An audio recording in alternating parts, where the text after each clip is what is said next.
skydiving. Hope comes and stops us in our tracks. Bravely we prove in our striving, trudging together each day. Where there's a will, there's a way. Hello, everyone, and welcome to another episode of Raw Recovery with Dion Miller. Today, I have a guest that his name is Angel, and I was introduced to Angel through a good friend of mine, Carrie, who you guys are getting to know better and better. Not going to be long before she's on here talking with me. She's probably a lot funnier, and she's prettier than me, so that helps a lot too. Maybe we could go to video. So I would like to introduce Angel. I'm very excited about this because I don't know much about Angel, so I'm going to be discovering right along with you guys, and I usually don't have that. So I'm going to introduce Angel. The one thing that I do know is that he has 582 days of continuous sobriety today. And I love celebrating recovery. So everybody out there, give a nice round of applause. And let's welcome Angel. Angel, welcome to Raw Recovery, man. It's good to have you. Hi, Dion. Glad to be here, man. Thank you. Certainly. So why don't you tell us a little bit about yourself? Did you grow up in Colorado? No, I grew up in New Jersey. I was Okay. I was born and raised in Atlantic City, New Jersey, about Wow. 10 minutes walk from the beach. Ooh. And when I came here to Colorado when I was 21, I fell in love with the mountains. But I do miss the beach every once in a while. Yeah, and he's got a picture behind him of the beach. So we're going to sit here and just look at the beach, maybe do some meditation. Well, so how old were you when you moved here to Colorado? So I was 21. You just said that. So yeah, I started college back in New Jersey at a community college. I knew that I wanted to be a doctor since I was very young. Okay. And my educational path was kind of pre-planned for me. My dad was a professor at a community college out there in New Jersey, and All right. I just kind of knew that I was going to go to that school to start. And then I ended up picking Colorado to finish my 4-year degree. Wow. Yeah. So what was family life like for you growing up? It was hard. I have a little brother. He's 2 years younger than me. My parents are immigrants from the Philippines, and All right. They brought some old school values with them when they came to the United States in the 70s. They also brought some old school forms of discipline, if you know what I mean. My dad was very hands-on. He was a physically abusive and mentally abusive man, and I think that's where some of my mental health issues were rooted. Okay. In the way that I was raised. Sure. Actually, it was about when I was in 8th grade or so when I thought that I felt like I was different from other kids. Yeah. I felt like I didn't belong. I felt like I just didn't get along with other people. And I just felt like I was different. Something was different. And it was in high school that I realized that I have been suffering from a form of chronic depression, like a low-grade depression, but depression nonetheless. Sure. And so when I was in 8th grade, it wasn't surprising when I was introduced to things like cigarettes and pot, and I sought a different feeling because I didn't want to feel depressed anymore. So I wanted to feel numbed out or just not depressed, and along with that came the camaraderie with other people. Like, I was hanging, I was a skater. I hung out with the skaters and, the other bad boys from around town or the neighboring towns. Like, we'd smoke our cigarettes and hide behind the school and smoke pot or whatever. And, there I felt like I belonged, and I felt like I was part of something. Yeah. And it's funny, in high school, I really didn't gravitate towards alcohol much. Okay. Even though I remember the first time I tried alcohol was with an ex-girlfriend. We were at a friend's house, and her mom was away, and they had a bottle of peach schnapps. Man, I'll tell you, it was like sickeningly sweet, but Yeah. we wanted to get messed up so bad that we just choked it down. Oh, that's hard Yeah, stuff. Yeah. it was terrible, man. Yeah. But high school, I wasn't really that social, even though, Okay. in college I found that alcohol helped me socially. Um, I was more of a pothead in high school. Okay. And then when I went to college, I came out here to uh, Fort Collins to go to college, and Okay. it was it was really fun. I got to meet a lot of people working as a bouncer at a bar, and my Okay. bar was a brewery.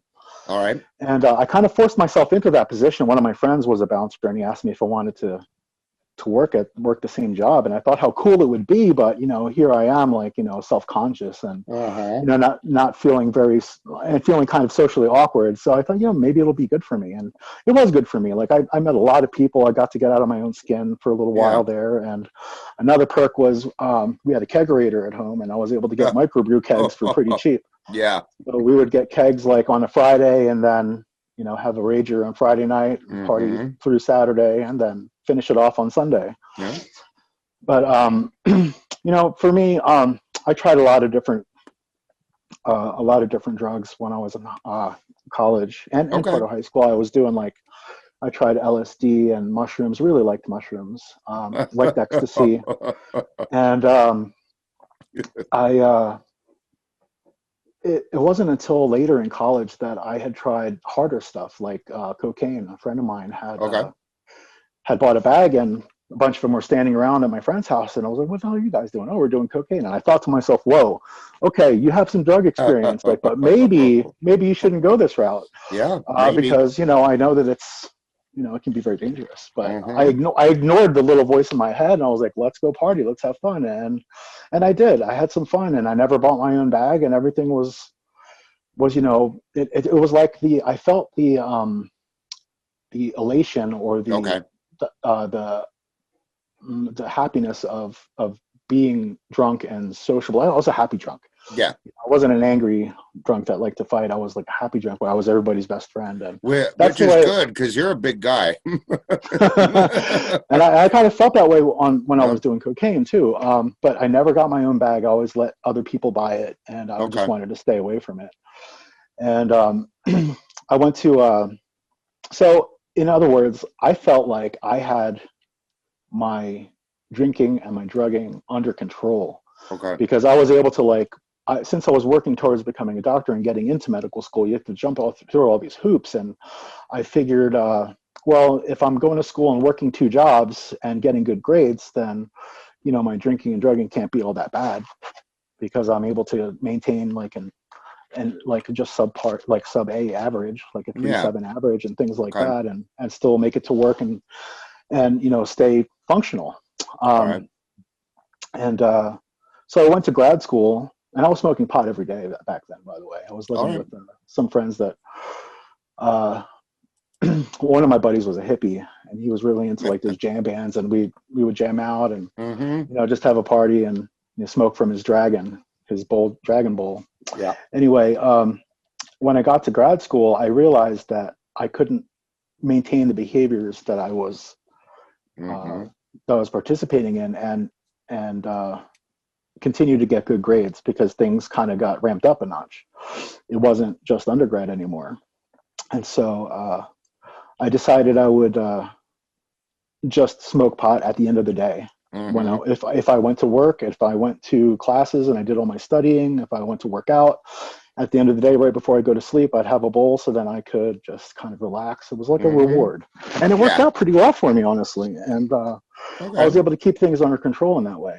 But then at the end of the term, I had to take these tests. They were 4-hour tests, and my concentration needed to be on point, so I just quit everything altogether. Okay.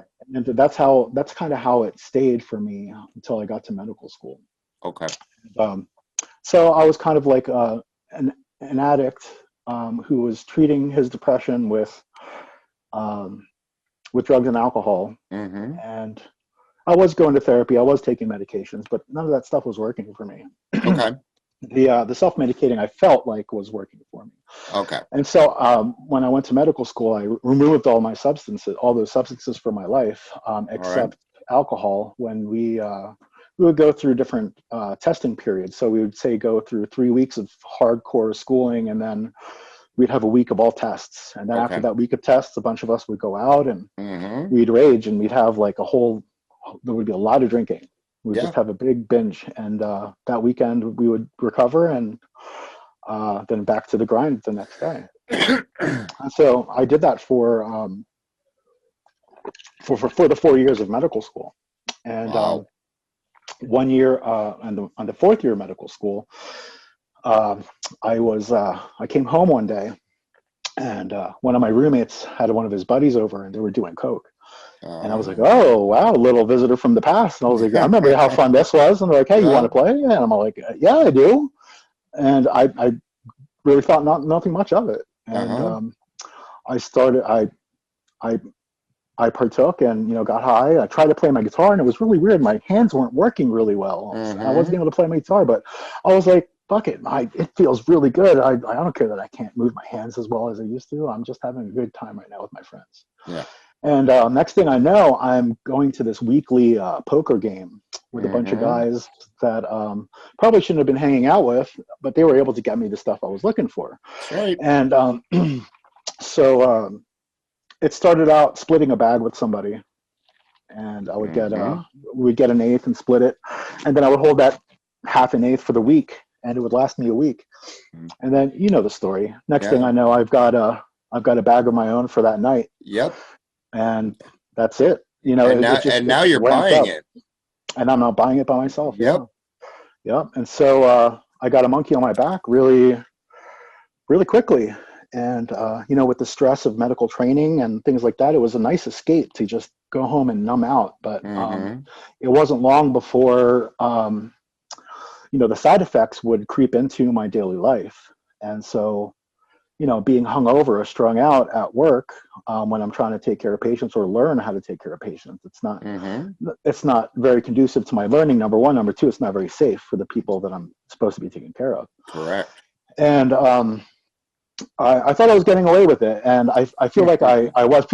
People knew something was going on, but no issues were really brought up. And I started residency back in 2007. All right. I was a surgery resident. Wow. And I brought the monkey on my back with me into residency. And it was really difficult because it's an 80-hour work week. And, the day starts at 5 a.m. and goes to 5 o'clock, 7 o'clock at night. And we're in the operating room all day and back on the floors checking on patients at the end of the day. Then I'd go home and I'd want to relax. And by relax, I mean, I want to kick my feet up and do some coke. And then next thing I know, it's 2, 3 o'clock in the morning, and then I didn't get any sleep. And so I'm supposed to be at work again, like in 2 hours, like what the hell? And so like, I'm all messed up. And this went on for a few weeks. And one day I was in the bathroom at the hospital, and I was blowing my nose really hard, and they knew something was going on. I was a pretty good bullshitter, but these doctors are pretty smart people, and, and they know what to look for apparently. And so I, as good as I was with trying to fool other people or thinking I was fooling other people, I was really fooling myself more than anything. And they said, you know what, man, we're going to have to take you off the floor and get evaluated. So they sent me to get evaluated. And I took these tests, these key tests. And being the smart guy that I am, knowing how these tests work, I was able to fool the tests for a little while. Yep. And I was out of work maybe for 3 weeks or so doing the evaluations. And, they gave me a chance to kind of clean my act up. And I used it as an opportunity to party, honestly. Yeah. Like, because I had spent my whole life getting into med school and then getting through med school and graduating, and then, man, it's a lot of freaking work. Like it is. It's so much dedication, so much concentration, and a lot of sacrifice. And I felt like, you know what, I deserve to just chill the fuck out and enjoy this time, not realizing my career was in peril. Yeah. And probably never even came to your mind. Didn't even think about it, man. Yeah. So one day I remember calling the people who were evaluating me and say, hey, so I was in the middle of a binge, by the way, like a 3-day binge. Yeah. And I was like, when am I supposed to see these people again? So I called them, left a message, and they called me back on Monday and they said, yeah, you're supposed to come in today. And here I am, like day 3 after a 3-day binge. And I'm like, there's no way I can get in there. Yeah. But I knew that if I didn't go in, it would be a bad thing. So I ended up going. And they obviously saw the state of me and they were like, wow, you know what? You can't, no, you're not driving your car. They took my keys and they sent me home and they're like, well, what do we do with this guy? They sent me to rehab. And which it was a good thing they sent me to rehab. I needed it. I didn't think so at the time. I was in isolation at first. They put me in detox, and I stayed by myself in my own room for a week, and then they slowly introduced me into the general society, the general social order there, and I was able to go to the kitchen whenever I wanted. I had lost a lot of weight. I wasn't really taking care of myself, and they're like, go to the kitchen, eat whenever you want, go out and hang out in the common rooms. That's fine, but you don't have to go to any meetings or any group meetings or anything like that. So after a week went by, I went to the to one of the group meetings, and they were going to get me into the general social structure. And I was like, okay, I guess I'm ready for that. I was feeling better. I still was craving like really bad. I really wanted to go out and use. And I was like, this is where I need to be right now. And I remember going into this room, to this group meeting, and one of the counselors was talking to me. I don't know what kind of method he was trying to use, but he made me feel worse walking out of there than I did coming in. And he was pointing his finger at me saying, you're an addict, you're this, you're that, and blah, blah, blah. And I felt like shit. I felt like so, I felt minuscule, really. Yeah, like low, really low. I felt and really shamed. low, very shamed. And I didn't have, I didn't have any hope at that point. And I said, well, if I'm feeling like I'm feeling worse, like I really want to use, number one, and I know I can walk out that door at any time. Yeah. Not really thinking about the consequences, but I know that door is open if I want to go. And, and I'm like, screw this. I don't want to be feeling this bad, especially without my drug of choice to help me cope with it. And I asked for my guitar. I brought my guitar to play, and that was one of my healthy behaviors. Certainly, to cope. And they said, no, you can't have it. I'm like, well, why can't I have it? That's one of my healthy coping mechanisms. And that was the last straw for me, man. They wouldn't let me have my guitar. I'm like, peace out. Fuck you guys. I'm out of here. And so I was on my way out, and they actually called one of the other residents in my program. Who had been through that rehab. And they said, maybe you can talk to this guy for a little while and see what you think about his story. So he came in and he told me about his experience and his struggles with alcohol and how he had found the solution. Went through rehab there at this facility. And what I didn't realize at the time is that this gentleman sitting before me was in the same place and under very similar circumstances. And he's working as a doctor today. At that time, so I'm like, awesome. That didn't cross my mind though. All I could think about was, let me grab my guitar and get the fuck out of here and go get high. And so that's what I did. Yeah, I wasn't ready to hear the message, and so what ensued was 13 years of hardship, 12 years of hardship, and I started that off with a month and a half long binge where I would buy a bag, maybe some alcohol, and I would go for 3 days. Obviously I got fired from my job, so I had nothing to do. Yeah. I had a little money in my bank account, so, might as well burn through it and get fucked up and get numb because, I just spent my whole life working towards this goal. I finally get to this thing and, it wasn't what I expected. I was very stressed out and I really wanted to get numb. I wanted to escape and forget about it. And the easiest way to do that was to do cocaine and lots of it. And so I would go 3 days and then fall asleep or fall asleep, I'd wake up, and then if there was something there, then I would use it, or I would call my dealer right away. And that kept on going for like a month and a half. And in the middle of that, I was trying to meet some new people to hang with and party with, and I met this lady who taught me how to make crack. So that was like, it was off to the races. I was off to the races, man. Yeah. That's exactly what I didn't need, but I thought I needed at the time just to bring my use to a next level. And well, doing it is one thing. Making it for yourself, that's entirely different. That takes a skill set, a very smart skill set.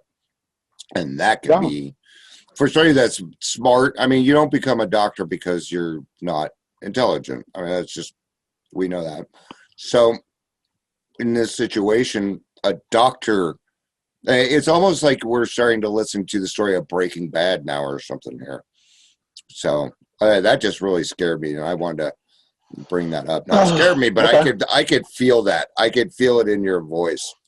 Well, what was scary is, I did have a lot of chemistry experience. I was 2 classes short of getting a major in chemistry, and I figured out how to make crack with ammonia, not with just regular baking soda. Ammonia is a stronger chemical, and the crack that it makes is much more potent, and experienced crack users would use it and would say, wow, this is the best stuff I've ever had. And I was like, well, right, I felt some pride in that, believe it or not. Sure, and, you did. Yeah, I get that. You know my stuff's the best. I am who I am, of course. Right. Feed my ego more. Right, sure. Exactly. And so, it was off to the races for me. And before I know it, I was in the deepest, darkest, most isolated place I'd ever been in my life. I wasn't leaving the house really, except to go to the liquor store, go to the dealers, or go to the supermarket. And the supermarket visits were very few and far between. And I was so isolated that I was kind of grateful that I didn't have to talk to the checkout person at King Soopers when they put in the self-checkout counters. I was like, wow, this is great. I don't have to, that's one less person I got to talk to. Yeah. And I felt so alone and so hopeless. I knew I had a problem. I just didn't know what the hell to do about it.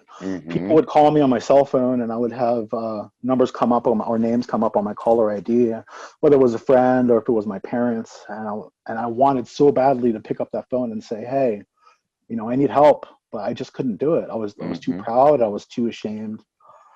And I felt like I was in my own hell, and I wouldn't wish this feeling on my worst enemy. It was just not something that anybody should experience. That kind of desperation and loneliness. And thank God I wasn't suicidal at the time, because that would have been a very dark place. I had been suicidal in other parts of my life, but thankfully not at this point. So I actually ended up meeting a woman on one of the dating sites online when that first started getting popular. And I was living in Denver. She was living in Colorado Springs. And I asked her if I could stay with her for a little while so I can get the hell away from Denver. And she let me stay there. And so I ended up moving in with her. And we had a relationship that lasted 7 or 8 years. Wow. But, the beautiful thing about that was I was able to get away from the I guess the daily lifestyle that I was living, where it was like, I was able to break that that routine. Yeah, right? that cycle. And so that cycle, exactly. And so she gave me that gift, and to this day we're very good friends, and I'm grateful for her for helping to save my life. And during those 8 years, the first 6 years of those 8 years, I was drinking a little bit, and I might have done cocaine a couple times the first 2 months, or crack. Okay. And then I was just dry after that. I didn't have a program. Okay. I was I was just kind of existing for a while. I needed to start keeping busy, and so what I did was started playing PlayStation games, and ended up joining a gaming clan, and we kind of kicked ass. We were really good, a bunch of players, and I started learning how to cook and starting to re-explore life and things like that. And things were okay. I was working as working for a contractor as like a drywall guy, or I would do paint, little odd jobs here and there. Okay. I volunteered at I was trying to get myself back into the swing of things, and like, I wanted to go back to medicine, and I was still trying to actually figure it out, to be honest. Do I really want to go back into medicine or not? Do I want to explore other things? And I volunteered as a medical assistant at a free medical clinic, which was really cool, and I got to take care of the doctor's patients with him, and he allowed me to participate in some of the discussions and things like that, which was really awesome. And I did that for a little while, and then one day I was feeling really, like I said, I didn't have a program. I was starting to feel my depression creep back in again. It was getting worse. Like I would always have this low level depression. Okay. And every couple of years I would get this deeper depression. It would kind of go in cycles. And I was in New Jersey visiting my parents, and I was visiting a friend of mine who was holding some crack, and she said, "Do you want to party?"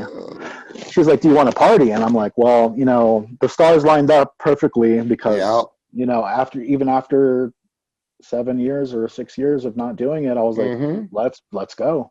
Yep. We're away from home. Nobody knows. Nobody's gonna know nothing.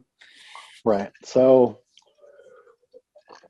next thing I know, I'm back visiting old friends in Colorado, trying to score again, and I reconnect with some old contacts. Okay. And I wasn't doing it every day. I was a little bit more conservative with my use this time. It wasn't like an everyday day thing where I'm going like 3 days, fall asleep, wake up, do it all over again. It was once a week. Right. And I thought I had my drugging under control, doing it once a week. And I was working at Lowe's as a paint guy at the time, actually. And I'll tell you, I was one of the best paint guys they ever had. It was it was a good job for what it was, and I really needed a job to maintain myself and things, and it helped me to pay my rent, and every once in a while I got to party. Yeah.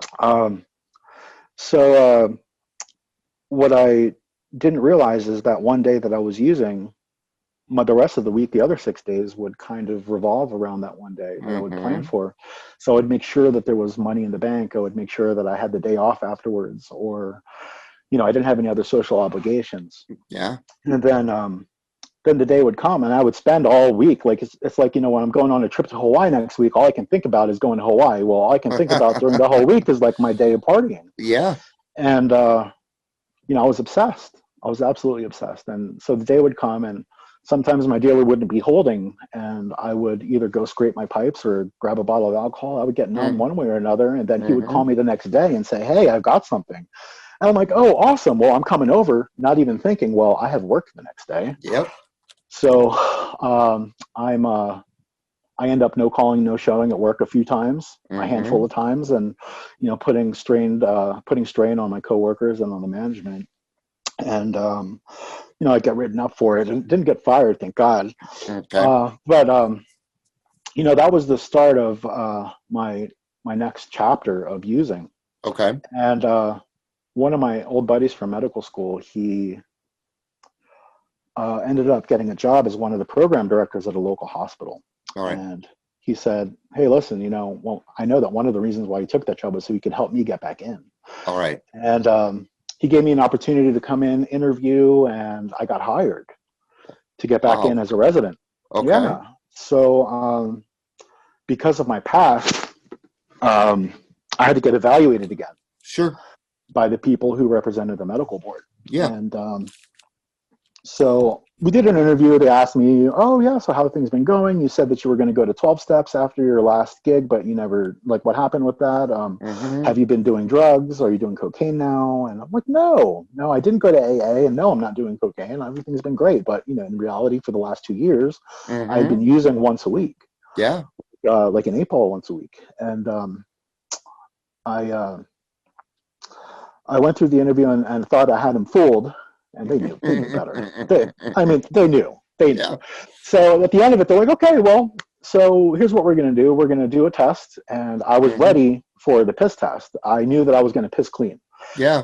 And they're like, "We're going to take nails." Yeah. I thought it was going to be that or hair. I didn't know about the nail test, actually. Yeah. And nail tests go back 9 months. Yeah. And I was like, oh shit, well, I'm screwed. I might as well just let the cat out of the bag and let them know I've been using. So I totally changed my tune, and I admitted, yeah, I've been using a little bit here and there. So I might score positive on the nail test. And long story short, I wasn't able to get my training license because I tested positive for cocaine, and they had to let me go from that job. Yeah. So, I had spent, what was it, 10 years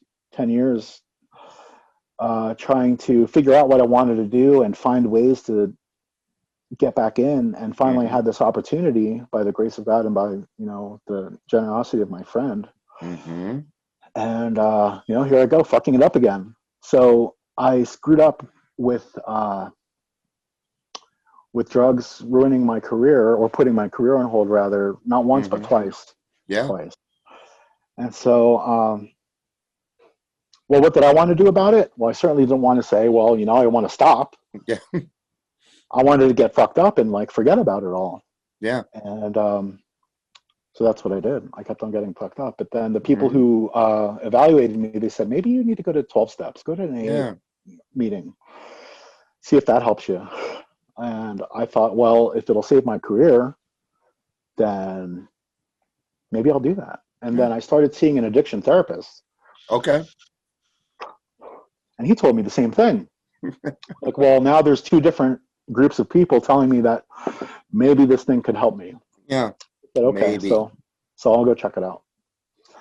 So I go to an NA meeting, and there was 3 people there, and I really didn't feel connected. And so I decided the following week I was going to check out another meeting. And so I found an AA meeting here in town. Okay. And, it was a men's meeting where they, it was a men's meeting, a lot of old school sobriety, guys with 5, 10, 15 plus years. And they 12-stepped me that night. When they heard that I'm a doctor and I was trying to get in, get clean, they 12-stepped me. And I introduced myself as an addict. Yeah.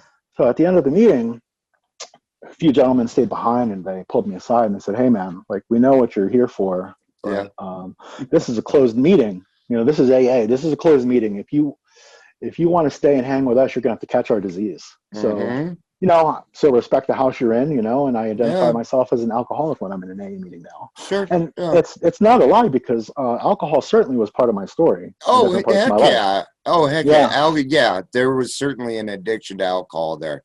Yeah, it just the main focus was on something else. Right. So it wasn't alcohol did it for you. Yeah. Right. So it wasn't alcohol that got me in the chair, but it was definitely part of my past. Certainly. Yeah. So I found a sponsor, and we started working the steps. And I guess it's funny that we did the steps and what the steps entailed, because I'd been asking my old therapists, I was asking them to go into my past and help me resolve some old issues. Yeah. And we never actually did that. We just kind of worried about handling current circumstances and not being anxious for the future and not being depressed over the past. Yeah. And kind of managing the right now, not really. Yeah, the day to day. Right, exactly. Yeah. And so when we were doing the steps, my sponsor said to me, he likes to relate things to me in a healthcare manner. He's like, you know what? Imagine your disease is like cancer, and we need to scrape every little bit of that cancer out. And so, we want you to, go all the way with this, scrape it all out. And that's kind of the attitude that I had from the beginning. I found some willingness, and then I eventually found some surrender when I started to hear I wasn't sure that I wanted to be there, because I was there really for the people that represent the medical board. It wasn't for me. I wanted to save my career. It wasn't about me getting healthy for me finally after decades of drinking and drugging, and finding a different way to fill the hole in my soul. It was about trying to save my career. Yeah. And then slowly but surely, after attending a few meetings, I started to realize, as scary as it was to walk into a room full of strangers and ask for help, and even scarier to follow their advice, I started to realize I was in the right place because my Mm-hmm. story was being told by other people. Yep. And so maybe this thing could work for me if it worked for them. Mm-hmm. And so with that willingness, I found a little bit of acceptance for my past, and I definitely found some surrender. I'm like, you know what? I've tried it my fucking way for so long, and it didn't work. So Yeah. let me ask these people for help and follow whatever it is that they tell me to do. And so, Mm-hmm. like my sponsor tells me to get down on my knees and pray on step 3. I'm like, okay. I grew up Catholic, and I didn't really want to get back into the religious side of things, and Okay. that's where I thought I was going to hit a roadblock with this. And speaking with my sponsees today, several of them have had problems, finding a definition of a higher power, and that Okay. was certainly my experience too. All right. But yeah, thank God I was able to find a higher power to help me to. Angel? Yes. Real quick. There you go. You were covering up sorry. your mic. There you Oh, go. my bad. You're good. My bad. So I found my higher power. We went through step 4, and I cleared the wreckage of my past, like they say. And I think the biggest part of that was I had to learn how to forgive myself.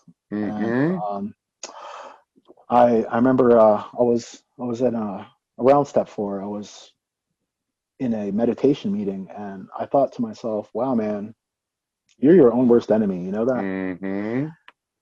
And I said, but there was something else that popped into my head, and it was something from above. My higher power told me, you know what, you got that all wrong. You are actually your own best friend. And I said, well, I mean, that's the only way I can explain it. That it wasn't something that I came up with myself. It was something from outside of me that said, you got it all wrong. And I realized that I found a lot of patience and compassion, forgiveness, and love for people that I don't even know. Yeah. But for myself, I love to beat myself up over the same old shit over and over and over again. And so I learned to, that was when I realized that, I need to start loving myself and forgiving myself and, accept the past. And it was what it was, but it helped me to get to where I am today. Yeah. And so I found acceptance there, and, things started to turn around, especially after I did the work in step 4 and 5. And we went through the steps within like 6 or 8 months, and slowly but surely, my life started to change. The sky was a little bit bluer, the grass a little greener, and I wasn't stuck in the future, worried about the 1,000 different outcomes that could possibly happen, and just let it go to God. And I wasn't stuck in the past, beating myself up over all these things that I regret. What if I stayed in rehab after that 1 week? What if I didn't do this? What if I didn't do that? Well, I don't think about that anymore. Yeah. And so today I'm still going to meetings. I go to about 4 or 5 meetings a week, and I still chair meetings. I chair meetings a few times a month, and then I have 3 sponsees right now, and things are. I deliver for Amazon today, and it's an awesome job. I love being outside, and I'm grateful that it's an opportunity that this job gives me the opportunity to, since I work 4 days a week, I work 4 10-hour shifts. I have 3 days off. So I always have a 3-day weekend, which is pretty awesome. Wow. That's cool. And so it gives me a chance to like catch up on adulting, or, I'm working on, on taking step 4, step 3 of the medical boards. So I can kind of prove that my knowledge is current. So I'm kind of teaching myself again some of this medical stuff, and Good I'm for thinking you, myself, man. yeah, thanks. So in a year, I'm going to take this test and try to get back in with concrete results that say, hey, look, I know it's been a while since I've been in the game, but I passed this test that I'm not supposed to pass until after my first year of residency. Yeah. And here I am passing it before. So they can't tell me, well, you don't have the knowledge. Like, well, I have the knowledge, obviously. So that's kind of part of my game plan. And I'm also thinking about going in to get certified as a addictions counselor, or maybe radiology tech. I need to work with patients. That's kind of where my lifeblood is. Like I feed off of helping other people and using my knowledge and talents and abilities and I think you'd be helping a people. really good recovery coach. Yeah. Yeah, let's talk about that when we're done. Okay. I'd be more than happy to let you know what it's like, especially with your knowledge. I think you'd be a fantastic recovery coach. The other reason I think you'd be a very good recovery coach is because you understand something. You know, we as men have a little bit harder of a time, but we need to understand that we have to love ourselves first before we can love anybody else truly. I love my wife to the ends of the earth, but I would do her a disservice if I didn't love myself first. Right. You know? I got it. Well, I appreciate you coming on. You know, there were a few things that you said. Number one, that somebody else was telling your story, and your story's is a little bit different, but a lot of our same actions are the same. You know, I'm a weekend warrior. I hear that a lot. You know, we try. You know, but I'm only using once a week. You know, but a drug is a drug. Doesn't matter when you use it or how often it's the addiction that comes with it. But that's why we come on here and let people tell their stories. Sooner or later, you're going to hear a story that resembles you, Right. and that's what we're here for. And so that's what I tried to do in early recovery, and what I continue to try to do today is be relatable. My sponsor says always be learning, and I try to find the similarities, whether we're reading from the big book or when I'm listening to somebody's share. Like, what is it that what is it that I resonate with and that I can learn from? And you know, my story is unique in its own way, but you know, there's a lot of things that other people say. Like you know, people talked about you know, I tried to drink like a gentleman. Well, I don't know how you smoke crack like a gentleman, but I'm pretty sure there's no way to do that. No. But you know, there's a lot of behavioral patterns that come to the surface, like the shame of going to the same liquor store over and over again and finding different ones to buy my alcohol from, or collecting bottles and disposing them in a different way so the garbage men don't know that I'm drinking. You know, things like that, ways that I would try to, you know, I'm really just lying to myself, not to anybody else. Yeah. And it's funny, the mental energy that I would put into these behaviors, so then I could try to save my ego, you know, a hit. But, you know, in the end, I was just fooling myself. Yeah. And it's funny because the ego was so big that you thought you could fool a board of doctors. Right. I mean, our disease will tell us. It will tell us that it's a lie. Okay, we are sitting in front of people that do this for a living, thinking that we're going to fool them, and when really we're just fooling ourselves inwardly, and we're that little boy whistling in the dark, just trying to keep his hopes up. Yeah, you know, we all get here in different ways. I'm glad that you found an AA meeting that worked out for you. You know, we respect each other's houses. But what it comes down to is getting a sponsor and doing the work. Exactly. And then giving back. Yep. It's all now, you know, my sponsor told me, he said, Dion, the first year is yours. After that, you're giving back, bud. That's it. Period. Yeah. If you go to a meeting, you're there to help newcomers, Dion. You open your mouth, you give your experience, strength, and hope. I don't want to hear you whining in a meeting. That's what I'm for. And he never listened. So there were a few things in there that I really enjoyed. Thank you very much for coming on. My pleasure, man. Yeah, that was a fun story to listen to. Thank you everybody for listening in and being a part of, you know, I think we find in life that, you know, maybe we grew up with different things, or maybe our family life was a little different, but we find that our actions tend to be the same. And that's what brings us together. And that's the unity of the program and why it's a we thing and not a me thing. So thank you again for being on and taking your personal time. I certainly appreciate it. Thank you, everybody, for listening. This is Raw Recovery with Dion Miller. Peace out and have a day.